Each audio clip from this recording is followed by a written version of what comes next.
Si les dijera que en 2019 un adivino vislumbró la actual guerra en Donbass y Ucrania con asombrosa precisión, incluyendo la escalada previa, las sanciones, los boicots, el rol que jugarían otras naciones, etc., seguramente no me tomarían en serio, y con toda la razón. Ahora, si les digo que no fue un adivino, sino un think tank estadounidense conformado por varios expertos y asesores, yo les recomendaría que presten mucha atención y no se pierdan este video. Porque eso fue precisamente lo que ocurrió, y no solo tenemos las pruebas, sino que están a la vista de quien quiera verlas. Ahí les va.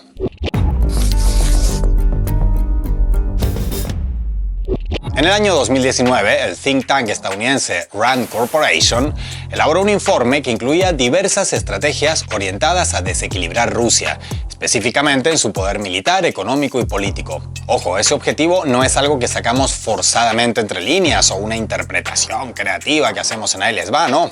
Es que el texto lleva por título Sobreextender y desequilibrar a Rusia. Como podrán imaginar, después de ese arranque tan franco y en letras gigantes, no vienen muchas sutilezas que digamos. Antes de entrar en materia, un poco de contexto. Como les decía, el informe fue escrito hace 3 años. En aquella época, el conflicto en el Donbass cumplía 5 años, más de 10.000 muertes, y en los medios ya casi no se hablaba de él. Sin embargo, RAND Corporation sí lo tuvo muy presente en su análisis, aunque sin mencionarlo directamente. Aclarado esto, vamos con el contenido del informe, cuyo enlace dejaremos en los comentarios. Aunque lo que está disponible públicamente es apenas una especie de resumen de 12 páginas, el texto es lo suficientemente elocuente como para deducir que si no tienen empacho en decir en público varias de las cosas que allí dicen, mejor ni pensar en las cosas que afirman en privado en el informe completo.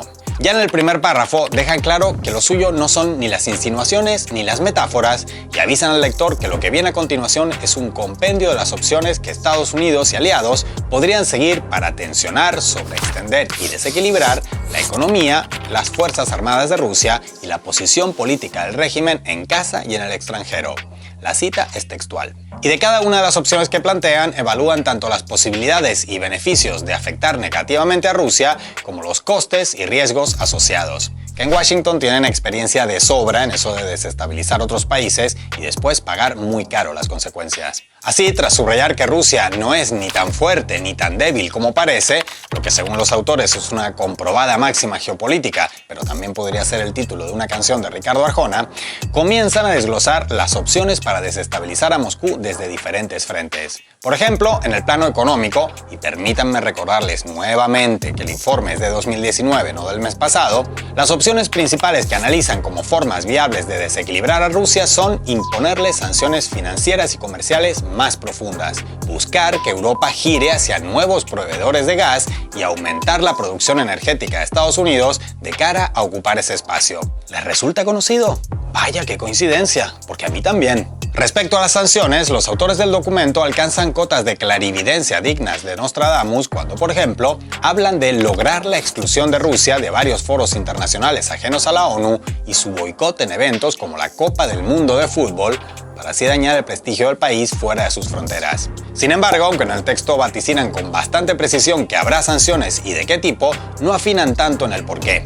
Es decir, ya se encontrarán los motivos, lo primordial es imponerlas. No olviden por favor que el informe tiene 3 años. Si no lo creen, pueden comprobarlo en varios artículos de esas fechas que lo mencionan y enlazan, tanto en inglés como en castellano.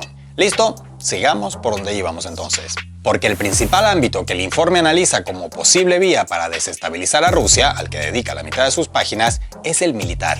La idea central de los autores en ese aspecto no consiste en llevar a cabo ataques contra objetivos rusos, ni mucho menos, sino realizar movimientos tácticos, exhibiciones de músculo por aquí y por allá, reposicionamiento de efectivos o ejercicios militares que provoquen ansiedades de diversa intensidad en Rusia. Así, Moscú tendría que emplear tiempo, energía y recursos en contrarrestar esas supuestas amenazas, desgastándose en varios niveles, como el presupuestario.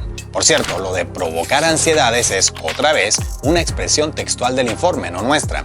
Y por si lo de las ansiedades no bastara, en el documento además subrayan la importancia de que las acciones que se lleven a cabo, para ser efectivas, deben enviar señales de riesgo. Es decir, Moscú no reaccionará si no se siente verdaderamente amenazada. Por tanto, Estados Unidos y aliados deben simular escenarios ofensivos. Provocar ansiedad y sensación de amenaza a una potencia nuclear. ¡Excelente idea! ¿Qué podría salir mal? Este segmento del informe resultó también bastante clarividente en tierra, mar y aire.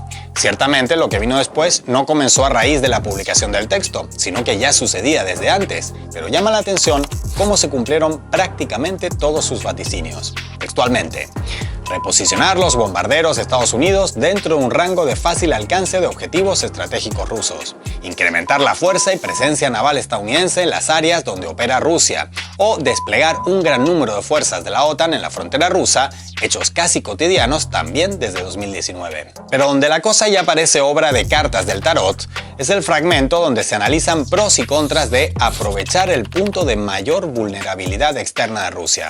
¿Cuál es ese punto débil y cómo aprovecharlo? Suministrando ayuda letal a Ucrania. Una cita tan textual como premonitoria, porque además, si recuerdan bien, el suministro de armas y la presencia de instructores de la OTAN en territorio ucraniano no empezó tras la ofensiva rusa, sino antes. No obstante, el think tank advierte que el suministro de armamento a Ucrania debe ser cuidadosamente calibrado con el objetivo de evitar un conflicto mucho más amplio en el que Rusia, debido a la proximidad, tendría ventajas significativas. Es decir, echar abundante gasolina sobre el fuego, pero con cuidadito, porque puedes quemarte. Lo que pasó 3 años después de la publicación con las recomendaciones de RAND Corporation lo conocen perfectamente y lamentablemente todavía está en marcha. Por internet corre una cita atribuida a un fallecido militar austríaco experto en estrategia. Aunque hemos buscado si verdaderamente corresponde a Heinrich von Ohlhausen, no hemos logrado encontrar confirmación. Sea la cita suya o no, nos gustaría concluir con esas palabras, que resumen a la perfección el contenido y enfoque del informe de RAND Corporation. No solo respecto a la guerra en Ucrania, sino en el sentido geopolítico más amplio. Presten mucha atención porque las palabras hablan por sí solas. Cito textualmente: el agresor estratégico es la potencia que impulsa y obliga a su adversario a convertirse en agresor operativo. La agresión estratégica comienza antes de la guerra, mientras que la agresión operativa marca el paso inicial. Fin de la cita. Y se puede tomar partido por unos o por otros o por ninguno en el presente conflicto bélico en Ucrania y el Donbass, pero no puede entenderse ni analizarse adecuadamente ignorando los factores que lo rodearon en el pasado y los que lo siguen rodeando en el presente, mucho menos cuando están a la vista de todo el mundo.